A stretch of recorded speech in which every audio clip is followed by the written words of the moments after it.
Obrigada, Ana, aqui pela apresentação, pelo convite também, por estar presente aqui nesta formação. Dizer-vos, a partir de uma nota prévia, que para mim é muito diferente fazer uma formação, sem estar em contacto visual com as pessoas que estão do outro lado. Portanto, dizer-vos que geralmente, estas ações de formação que faço, ou é presencialmente ou quando é online, estou, obviamente, a olhar olhos nos olhos dentro do possível com as pessoas que estão à minha frente, com os formandos. Portanto, não é possível. Eu percebo que é um grupo muito grande, neste momento estão 161 pessoas aqui. Portanto, percebo que é uma forma de chegar a mais pessoas ao mesmo tempo, mas dizer-vos que para mim é uma experiência muito diferente.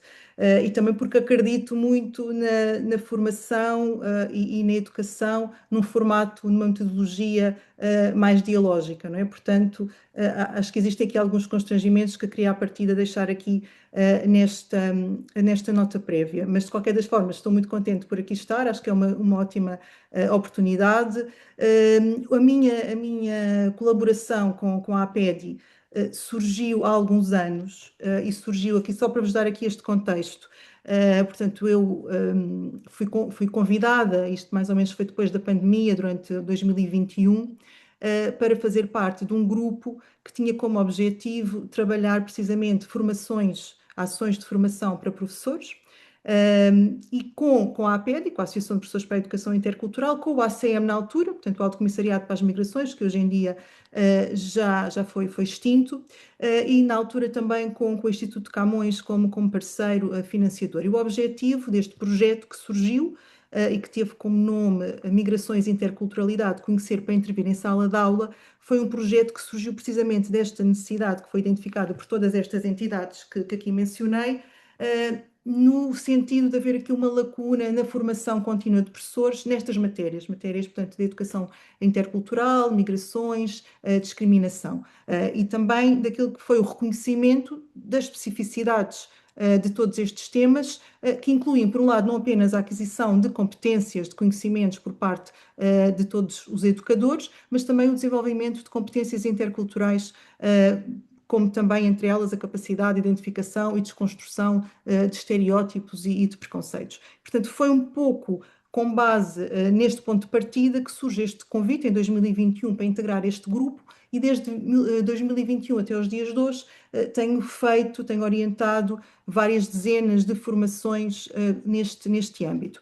Aquilo que me pediram hoje para vos trazer aqui, no fundo, são alguns dos tópicos, alguns dos elementos que tenho trabalhado nestas formações, que são formações de 25 horas ou 50. Portanto, estão a ver a abrangência de temáticas que são aqui trabalhadas e, portanto, nesta sessão tentarei tocar alguns dos pontos que me parecem mais relevantes e que podem aqui também ter uma perspectiva um bocadinho mais prática, no sentido, ou seja, não vos quero estar aqui a amassar ao longo destas horas. Ainda por cima vou ser só eu aqui a falar, portanto, com muitos conceitos e com muita teoria que facilmente será consultada noutros formatos, mas tentar aqui ter uma componente um pouco mais prática, a partir daquilo que são os conteúdos que tenho trabalhado, tanto nas ações de formação com os professores, como também em contexto de sala de aula com os jovens e crianças com quem tenho trabalhado nos últimos anos, e portanto aqui numa grande diversidade, desde o primeiro ciclo até o secundário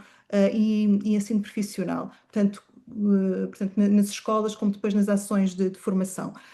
E que parte todo este trabalho tem, no fundo, partido desta ideia da sociedade multicultural de hoje, e os desafios que são colocados no dia a dia das escolas, que são cada vez mais em Portugal locais de encontro, sempre foram, na verdade, dependendo também dos contextos, locais de encontro de crianças e jovens das mais variadas origens, sejam elas culturais, étnicas, linguísticas, e que são, no fundo, as escolas microcosmos daquilo que acontece na sociedade e fora dos muros das escolas.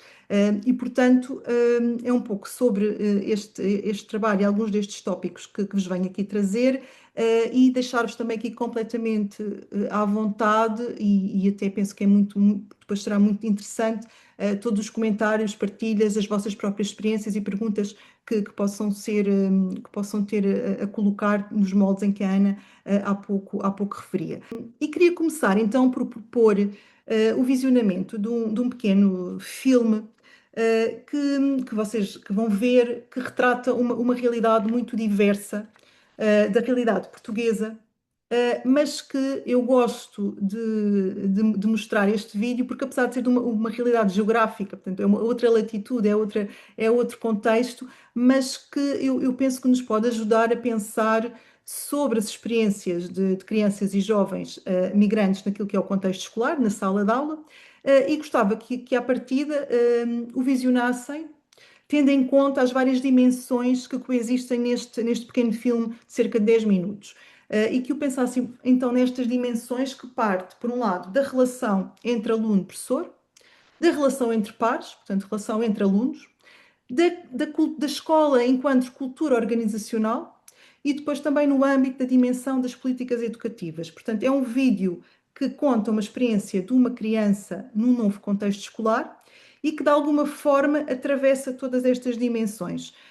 E que eu gostava, no fundo, de trazer aqui um pouco para servir como ponto de partida para pensarmos, por um lado, aquilo que são as nossas próprias práticas em contexto de sala de aula, depois as realidades concretas das escolas em que cada um se move, e que serão, acredito eu, pelo número de pessoas que temos aqui bastante diversas, e depois também nas possibilidades que existem, nas possibilidades que temos, apesar de todas as dificuldades que podem acontecer nas outras dimensões, mas nas possibilidades que existem dentro de uma sala de aula, mesmo em contextos difíceis, no sentido de conseguir construir respostas aos desafios que são aqui lançados, que sejam mais inclusivas, não é? Essas palavras que muitas das vezes, de tanto usarmos, às vezes já nem sabemos bem o que é que querem dizer, mas que sejam mais inclusíveis, mais interculturais e, no fundo, mais humanas também.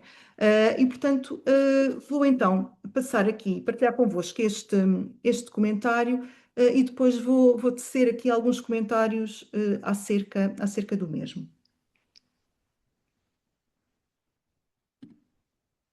Só um segundo.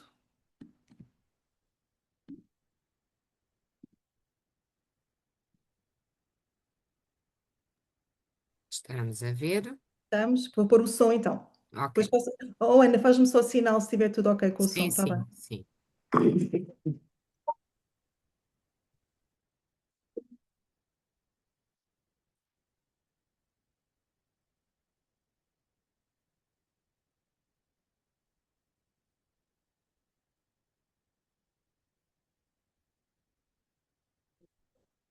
La vida y es conocida por los Ceci, ¿qué estás estudiando? Examen de matemáticas en la escuela. Tu primer examen en Estados Unidos, ¿eh? yo no Ángela, dale otro huevo al niño. Él necesita comer Está bien. para que tenga mucha energía. Vamos. ¿Quieres una tortilla? Sí.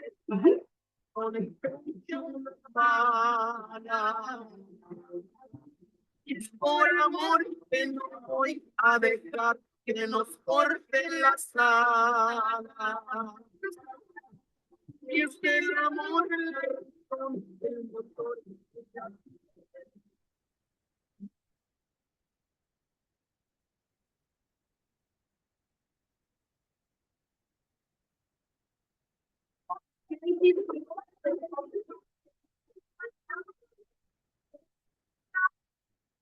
Testing all week this week and next week. The tests are going to be hard, but that's all right because we're going to try really hard. Isn't that right, Cameron? Yes, Miss Keith. Okay, great. Everyone listen up. So we're going to work all we get ours from the answer and the information in the story, okay? We're going to go ahead and test factual tests and try this actus test. Oh, test your test. Open up. So we're going to create. You got to read? First on page 3. ¿Qué dijo? ¿A poco va a empezar el examen? No, es una práctica.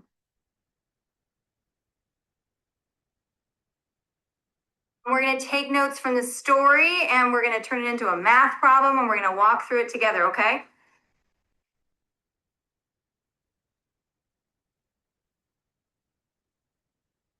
So the boy ran 3 blocks.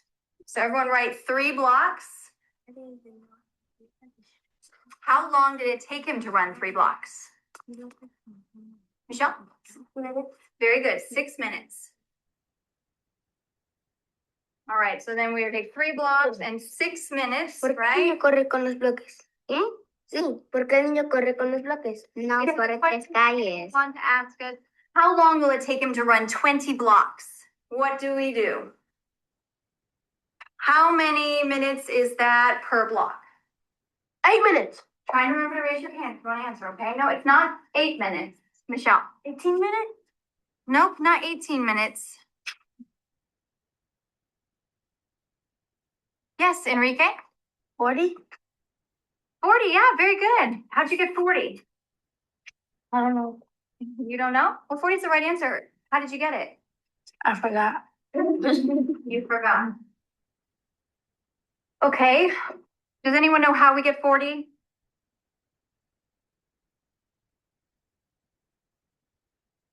Yes, Moises.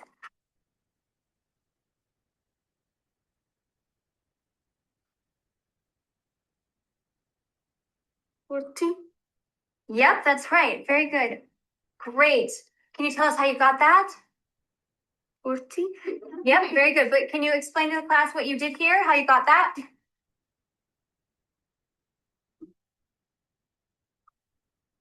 Okay, all right, you guys, settle down. So dirty.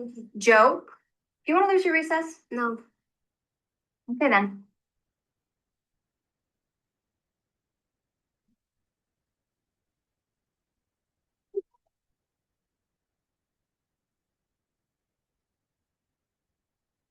Thank you, my son.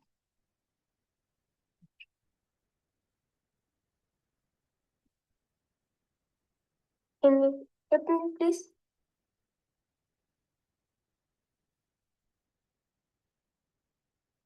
Can you take a walk with me? I don't want you to worry about the test, okay, Moises? Sí, estoy preocupada sobre el examen. La directora Rosa dijo que todo lo tenemos que hacer.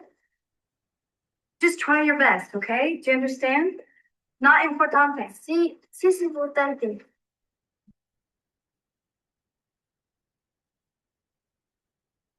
You're right, Moises, it is important. I have to go. I'm sorry.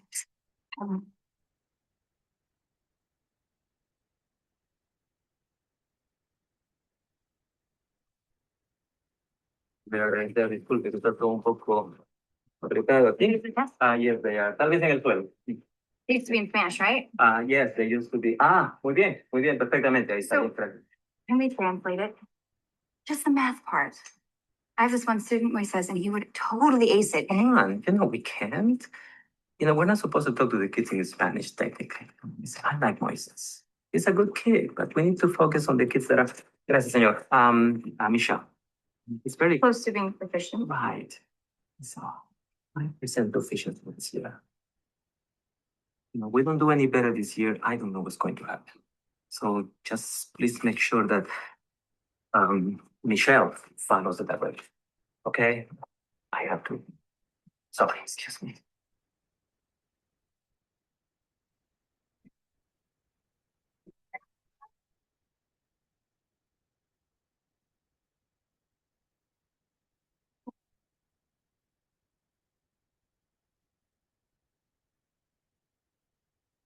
¡Wow! No regresé y toqué la base.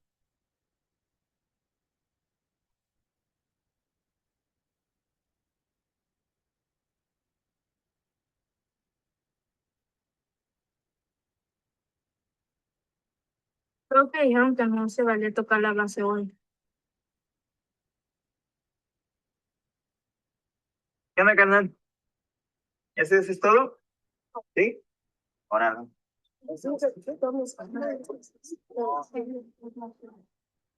Luis, some trash here. Levántalo. No. Tranquilo, siéntate.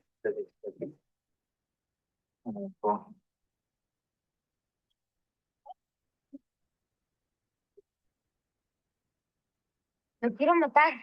Mira, carnal. Ese güey es un tonto. Debería estar estudiando como tú. Te aseguro que a la hora del examen no vas a ver ni siquiera la mitad de la matemática que tú sabes. ¿Ok? Te veo. Yo no lo voy a hacer. ¿Qué cosa? El examen. Lo tenemos que hacer. No, me voy al parque y me voy a comprar un helado. ¿Cómo lo vas a hacer? Me meto al baño y cuando nadie está ahí, me voy.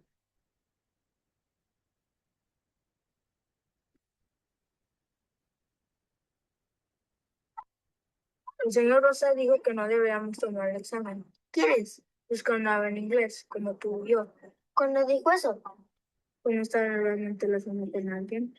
En realidad no está hablando contigo. Sí, pero escuché. Oye, tú no deberías hacer el examen. Yo tengo suficiente dinero para 2 helados.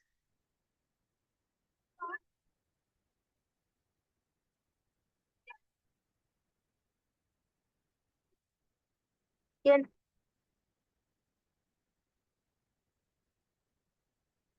Are you what you're looking for? No, I'm trying to find a test in Spanish for one of my kids. I know we used to have them. I thought they'd be down here with the old bilingual stuff.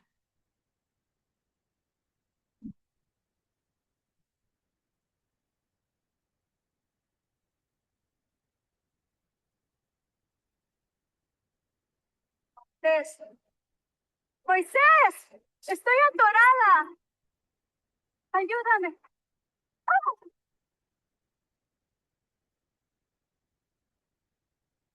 ¿Quién? Sí, es divertido. Solo como si se ladrones. Vamos.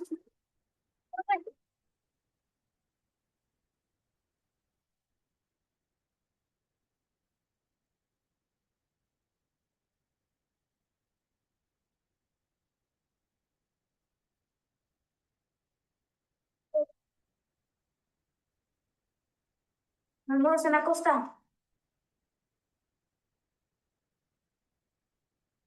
Lo siento, yo no voy a ir. Y necesito hacer el examen. ¿Por qué si lo vas a fallar? Yo no sé.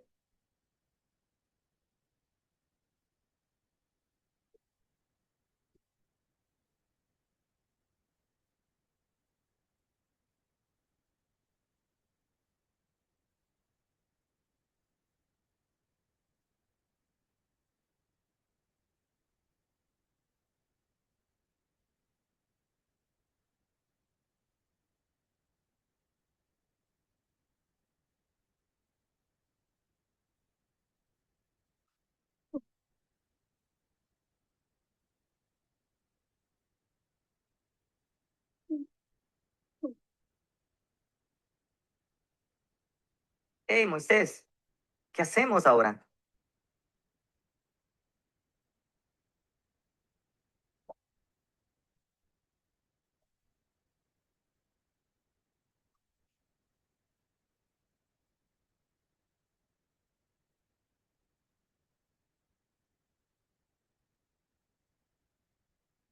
I'm sorry, Princess. I have to take this from you, okay? But if you have any questions, you can ask me, okay?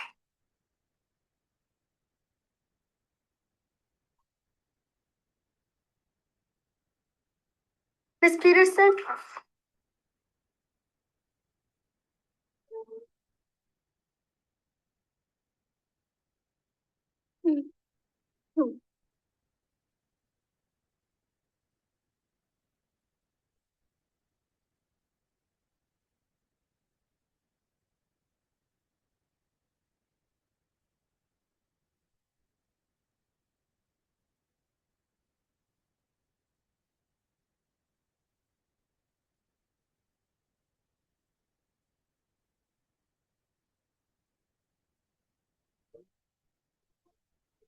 Y por amor soy capaz de parar con el pecho una bala.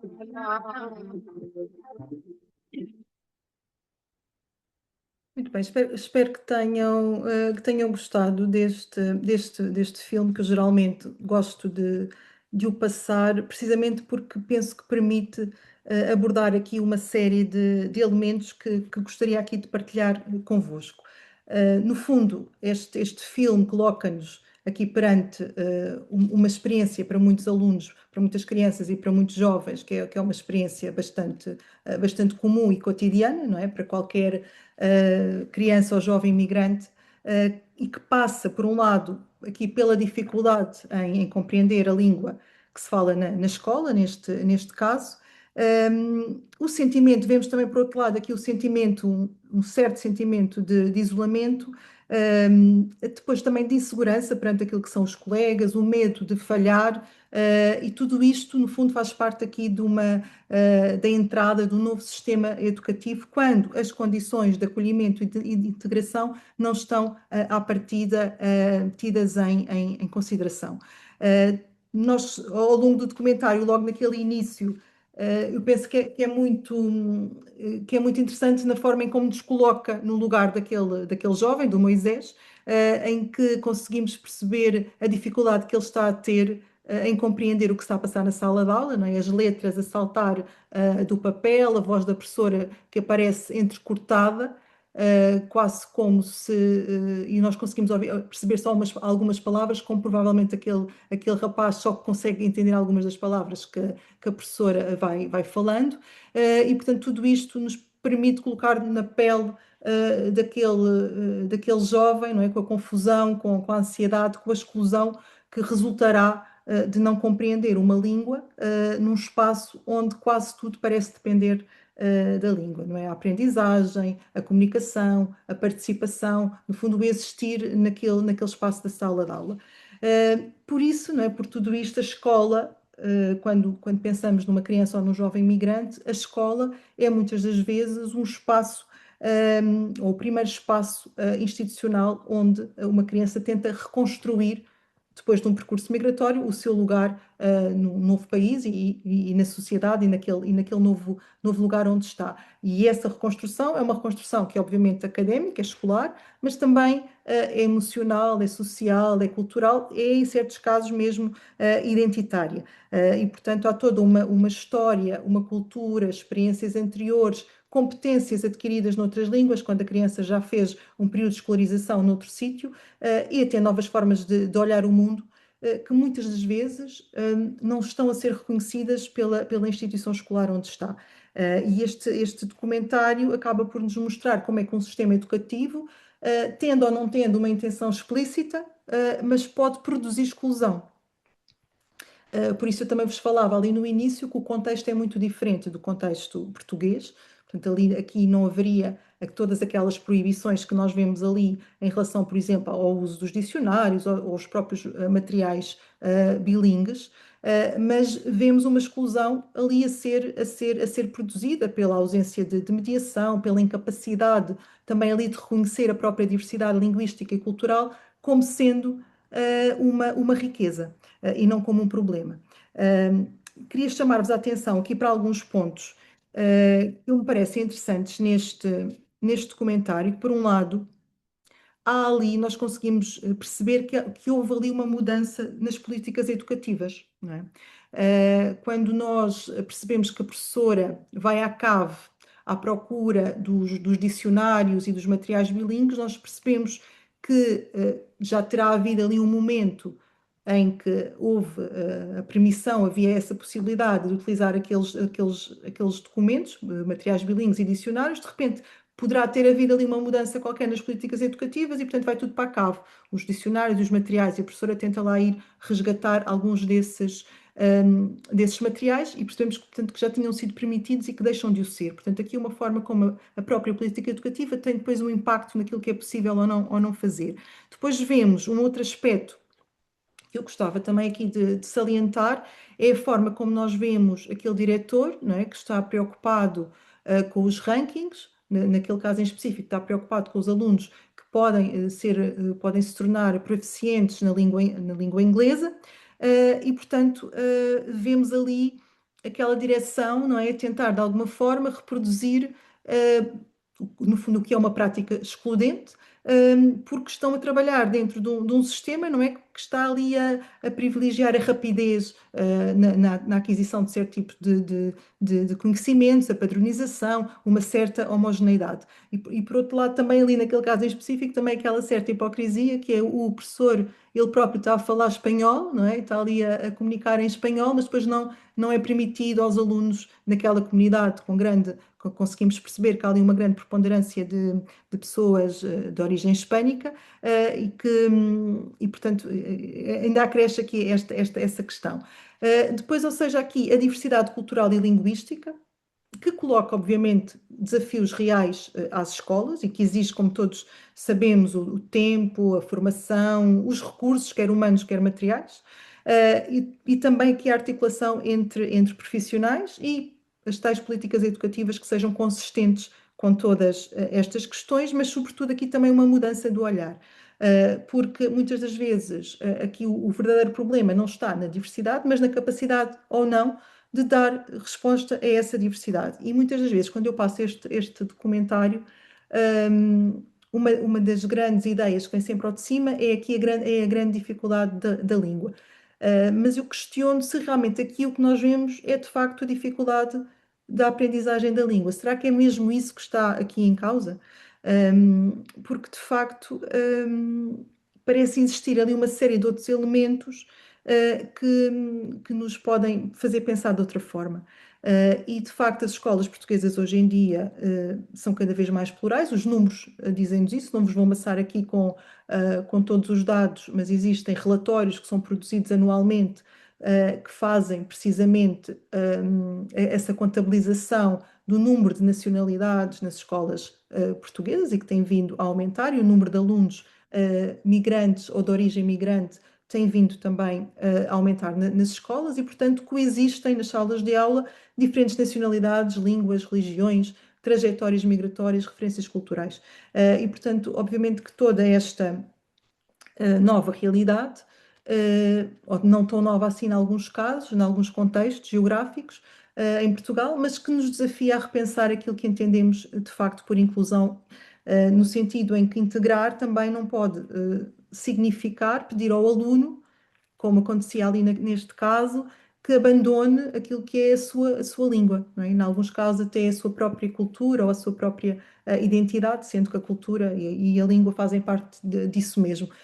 Neste sentido, para se adaptarem a uma norma dominante. Portanto, incluir implica, de certa forma, reconhecer e valorizar também aquilo que são essas diferenças e criar as condições para que todos possam aprender sem terem de renunciar àquilo que são.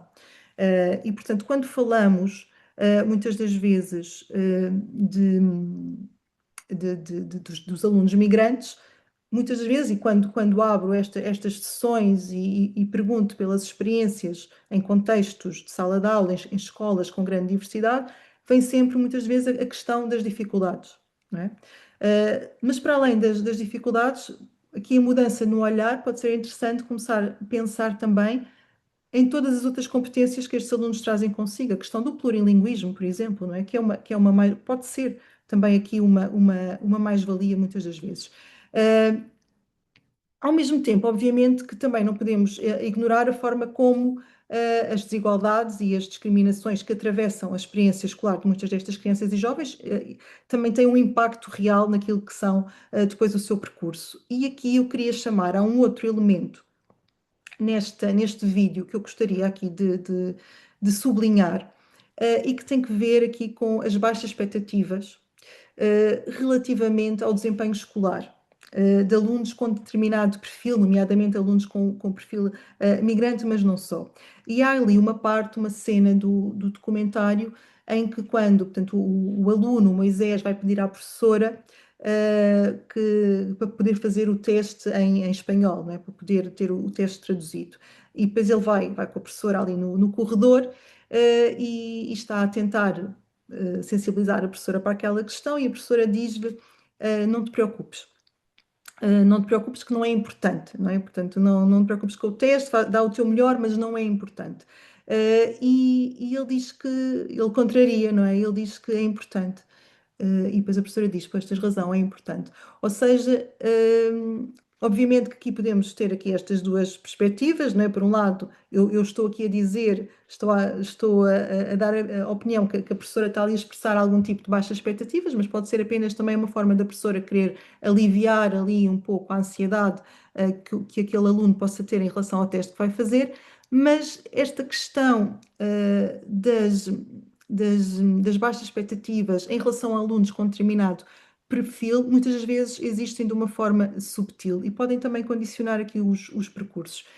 E queria trazer aqui esta ideia que está estudada, e realmente quando eu trago aqui esta questão das baixas expectativas relativamente a alunos com determinado perfil, é algo que está também estudado. E que gostaria aqui de trazer, no sentido até se fala do efeito Pigmalião, não é? Que é aquela ideia de se tiverem alta ou expectativas positivas em relação a mim, eu vou tentar corresponder a essas expectativas, não é? Se me elogiam, se me motivam, eu vou tentar corresponder a essas expectativas. Se por outro lado não esperam grande coisa de mim, então eu também o esforço que eu vou ter em relação àquilo que esperam de mim também não será muito. Claro que existem sempre os extraordinários, aqueles que, mediante qualquer tipo de obstáculo e barreira, conseguem sempre dar o seu melhor, mas a maior parte de nós, no fundo, tenta de facto ir ao encontro daquilo que esperam de nós. E portanto, aqui esta ideia que queria deixar aqui para reflexão relativamente ou não às baixas expectativas. Depois aqui uma outra questão que eu acho que surge neste documento, neste filme, que me parece também importante aqui trazer, prende-se com o impacto emocional dos percursos, muitas das vezes que estão inerentes a qualquer percurso migratório.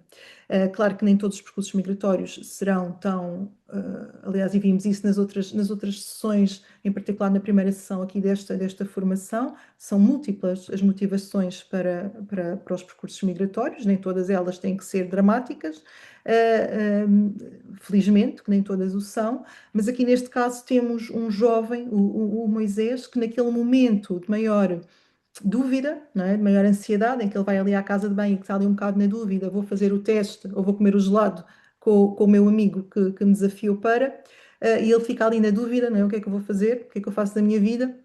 E vem-lhe, portanto, à mente, não é? Vem-lhe à cabeça aquilo que foi a sua própria trajetória enquanto migrante. Portanto, ele vai se lembrar, ali naquele caso, nós percebemos que tem que ver possivelmente com a travessia da fronteira, do muro entre os Estados Unidos e o México.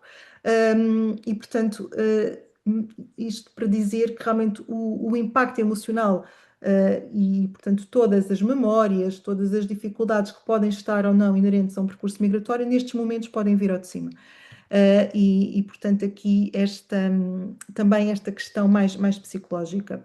E depois a própria família, não é? Porque muitas das vezes, isso também é algo que está profundamente estudado e sabemos o impacto que as famílias, que os contextos familiares têm no percurso escolar dos alunos, independentemente da sua origem. Portanto, mesmo nos alunos nacionais, o impacto das famílias é também tremendo no sucesso escolar dos alunos, e muitas das vezes aquilo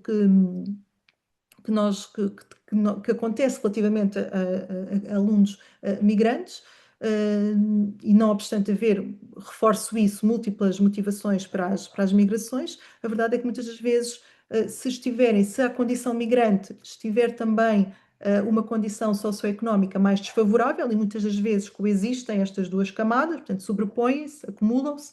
Quando isto acontece, muitas vezes, obviamente, as famílias podem ter, estão com outras preocupações, nomeadamente de sobrevivência, e acabam por não estar tão sensibilizados para a importância da escola. Mas aqui neste caso do Moisés, como existirão muitos casos, a própria família, e nós vemos isso muito bem ali no início, não é? Quando eles estão ali em casa e lhe dizem, olha, Moisés, vais ter o teu primeiro teste nos Estados Unidos, alimenta-te bem, é importante estudares, é importante, ou seja, temos ali uma família que tem consciência da importância da escola, que motiva o próprio aluno, portanto, ou seja, até ali a família era um fator positivo e um fator que devia alavancar todo aquele trajeto daquele aluno.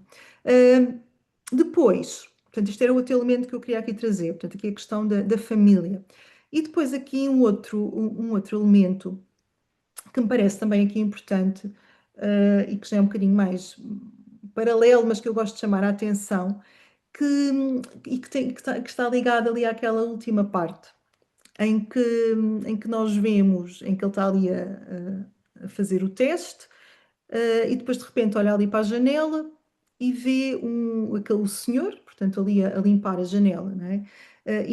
Portanto, o filme acaba ali e nós ficamos ali sem saber, será que ele vai terminar o teste e continuar ali o seu percurso, ou será quase que ele está ali a olhar para aquilo que será o seu futuro, não é? E ir trabalhar, tal como aquele senhor que parece partilharem a mesma origem, ou uma origem próxima, e portanto não irá conseguir fazer o teste, o seu percurso escolar não será com tanto sucesso como aquilo que seria expectável para um aluno que era bom aluno na matemática, não é? Que ele conseguia resolver, mesmo com as dificuldades linguísticas, ele conseguia resolver os problemas como nós vimos que ele conseguiu no início, e portanto, isso será que o seu futuro passará por ali, não é? Isto sem qualquer, aqui não é querer tirar mérito àquela profissão daquele senhor, mas de facto temos ali temos aqui um jovem que provavelmente teria um potencial maior, não é? De uma maior realização, mas e aqui leva-nos a esta questão, será que a escola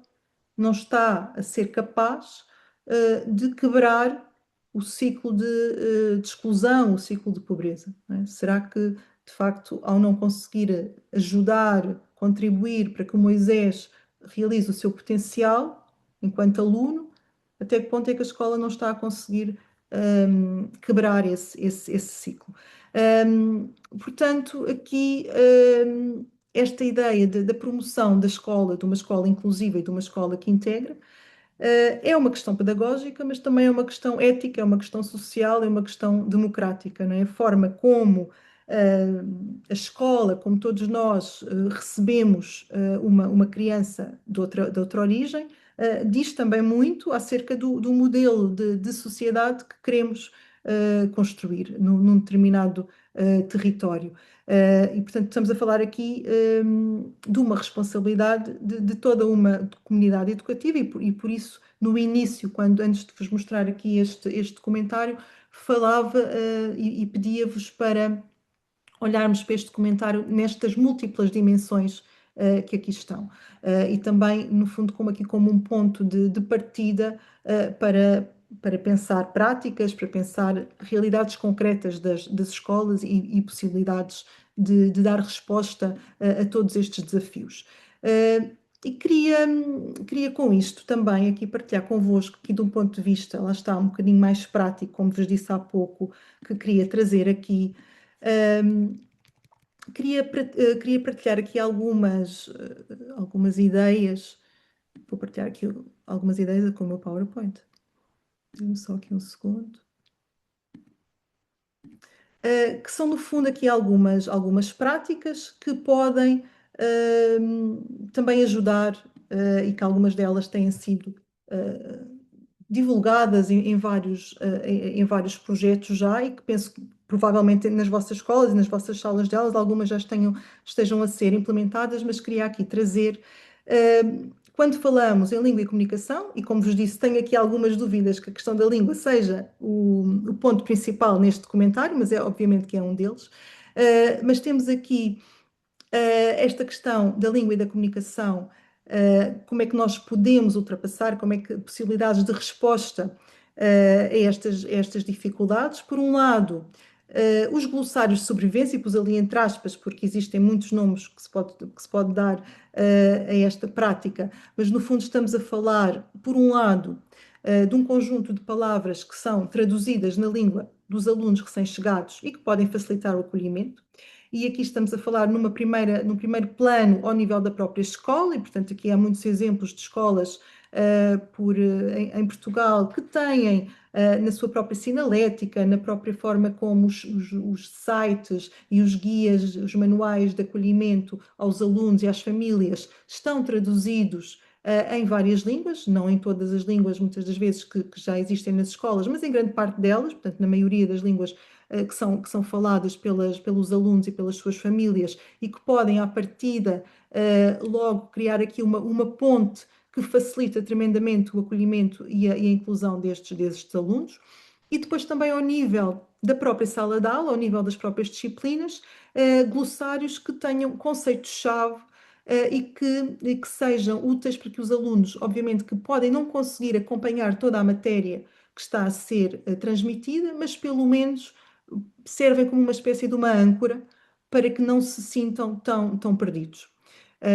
Depois aqui também esta ideia de que a língua portuguesa, no caso, aprende-se em todas as disciplinas, na própria interação entre as disciplinas e que não pode estar circunscrita apenas ao português de língua não materna.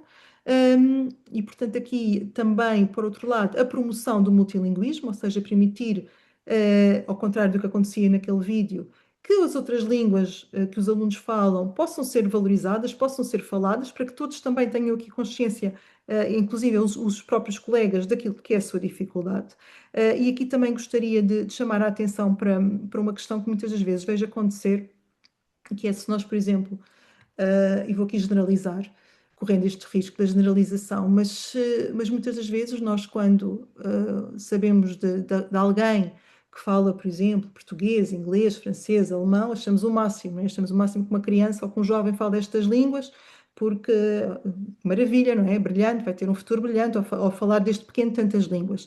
Mas se estivermos a falar de um aluno que, em vez destas línguas, as línguas que falo, sejam o farsi, seja o árabe, ou seja um crioulo guineense ou crioulo cabo-verdiano, somos capazes, e estou aqui a generalizar e estou-me a incluir, de não valorizar da mesma forma, não é? Portanto, ou seja, aqui também, muitas das vezes, aqui um preconceito linguístico pode haver relativamente a esta realidade. Depois, outra prática que pode ser interessante e que pode aqui ajudar e contribuir para ultrapassar deste desafio da língua e da comunicação. Os recursos em sala de aula, como os vídeos, imagens e filmes, que sejam recursos que partilhem sempre que possível, e sabemos que não pode não ser fácil em determinadas nacionalidades, mas sempre que possível tentar procurar, ou seja, isto por aqui, por um lado, por uma certa motivação dos alunos, não é? Que conseguem se reconhecer melhor nos conteúdos que estão a ser transmitidos, se partilharem a sua própria origem, que também permite aqui mostrar aos próprios alunos e aos seus pares que nos outros países existe uma produção científica também que é valorizada, que também tem igual mérito e que por isso pode ser trabalhada em sala de aula. Depois também aqui a questão das chamadas redes de tutorias ou de mentorias, e muitas escolas sei que têm trabalhado também neste ponto com enorme sucesso, que é o facto de pedir a alunos com a mesma nacionalidade dos recém-chegados, ou então que estejam linguisticamente próximos destes alunos recém-chegados e que possam fazer aqui uma ponte entre quem chega à escola portanto, e quem já lá está, e que possam, portanto, aqui ajudar os alunos. Neste caso, e conheço muitos exemplos de alunos de miúdos extraordinários que se dispõem, que se predispõem, que se disponibilizam para este trabalho. Obviamente que aqui isto tem que ser, é um trabalho mesmo, porque não é fácil, num contexto de uma sala de aula, fazer este acompanhamento e conseguir assegurar a comunicação e a tradução, é algo que é muito exigente e, portanto, obviamente tem que partir essa vontade tem que partir dos próprios alunos que se dispõem a fazer isso, além de que também tem que ser algo, na minha perspectiva, que tem que ser rotativo, não é? Tem que ser também aqui com o objetivo de não cansar demasiado os alunos que se disponibilizam para fazer este trabalho. Mas é algo que pode efetivamente ser bastante. Pode ter muito bons resultados. Depois aqui a questão das imagens, né? A utilização das imagens, dos infográficos e das próprias tecnologias. Aqui as imagens, só para, voltando ali ao vídeo, não é? Nós vemos no momento do teste, a forma como todas as referências da sala de aula foram tapadas, não é? Portanto, ou seja, o aluno, tudo aquilo que existia à volta, que estava nas paredes, e que podia ajudá-lo ali a situar-se minimamente, tudo aquilo estava, nós vemos como aquilo tudo foi tapado. Portanto, ou seja, aqui a forma como as infografias, como as imagens, como tudo o que é visual, pode ter aqui um papel muito importante na facilitação da comunicação. E depois aqui as próprias tecnologias através dos aplicativos de tradução, que, como sabemos, podem ser bastante úteis. Aqui esta ideia da criação da sala de aula também, onde os alunos, no fundo, possam tirar partido daquilo que são todas as dimensões das suas histórias e das suas experiências, e aqui na segunda parte da minha intervenção vou tentar dar aqui alguns exemplos de como acredito que isso possa ser conseguido. Depois aqui também o assumir da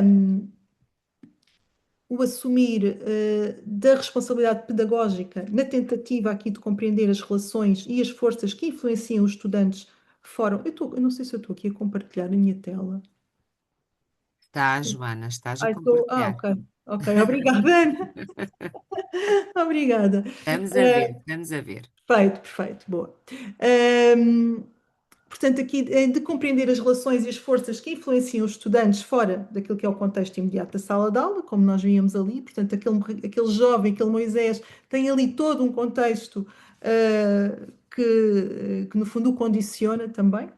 Depois aqui o desenvolver dos currículos e das práticas pedagógicas em torno de histórias e de formas de conhecimento comunitárias que muitas vezes estão ignoradas da cultura dominante da escola, e aqui na segunda parte também vou tentar trazer aqui alguns exemplos nesse sentido, e no fundo aqui criar condições para que estudantes se juntem para falar, se envolvam no diálogo, partilhem histórias e lutem no fundo juntos neste contexto de relações sociais que sirvam para fortalecer as possibilidades de uma cidadania e de uma democracia ativas. Depois aqui, ainda no que toca à cultura e ao acolhimento, conhecer melhor os alunos, no fundo é a chave também aqui para um acolhimento de sucesso, perceber o seu passado, o seu percurso escolar, o seu percurso linguístico, e portanto pode ser algo que corta caminho, não é? E que ajuda logo a tentar identificar melhor a abordagem, a estratégia que se pode delinear para aquele aluno. Depois aqui a importância de não ficar indiferente a situações de discriminação, de intolerância, de discurso de ódio, e aqui também, ali há pouco eu falava que uma das dimensões que está ali patente é a própria relação entre pares, não é? E a forma como os alunos também interagem, se relacionam uns com os outros, é tremenda, não é? E pode impactar tremendamente o percurso escolar de um aluno, e portanto aqui esta importância de agir quando temos conhecimento deste tipo de discurso e deste tipo de atitudes. Infelizmente sabemos que acontecem cada vez mais situações dessas, não é? Nos últimos tempos, então têm surgido muitas notícias, demasiadas notícias, não é? De situações destas nas escolas portuguesas. Portanto, aqui a importância de criar procedimentos para lidar, por um lado, com estas situações, mas por outro lado também, e sobretudo para prevenir, não é? Que aconteçam este tipo de situações que vão ter impacto naquilo que é o percurso destes jovens, porque obviamente se a escola é um lugar desagradável, é um lugar desconfortável, é um lugar onde os alunos sentem que não pertencem e onde se sentem de alguma forma maltratados, obviamente que a aprendizagem, ninguém aprende num contexto assim, não é? Nós, para aprendermos, para que alguma coisa ressoe em nós, temos que nos sentir confortáveis, temos que sentir esse bem-estar. E, portanto, não havendo isso, é muito difícil ultrapassar depois as outras barreiras. E, portanto, aqui promover encontros e espaços de diálogo em contexto escolar, na sala de aula, que possibilitem precisamente diminuir esta desconfiança, este preconceito, o medo em relação a quem é culturalmente diverso. Queria-vos deixar aqui nota não sei, portanto, alguns de vós certamente terão conhecimento de alguns serviços de tradução que existem, nomeadamente estes que são possibilitados através da AIMA, e portanto são serviços de tradução telefónica em que é possível agendar marcar um contacto telefónico para uma conversa, por exemplo, com os encarregados de educação, com os familiares, para resolver alguma questão premente. E depois também aqui a questão das parcerias com a comunidade, portanto, sejam autarquias, associações, ONGs, portanto, tudo aquilo, coletivos, enfim, tudo aquilo que são outros elementos pertencentes à comunidade educativa e que podem também ajudar a escola a trabalhar todas estas questões. Depois, um último ponto que vou deixar para a segunda parte, este apresentar da cultura portuguesa, que coloquei ali, precisamente entre aspas, porque é um conceito que eu acho que nos remete aqui para várias dimensões e que merece ser um bocadinho explorado, não é? Porque muitas das vezes também vem sempre esta ideia da apresentação da cultura portuguesa. Mas o que é isto da cultura portuguesa? Será que significa o mesmo para nós? E estamos aqui, quantos é que nós estamos aqui? 235 pessoas. Será que quando eu digo cultura portuguesa, se para nós, para estas 235 pessoas que aqui estão, significa o mesmo? Tenho muitas dúvidas que signifique.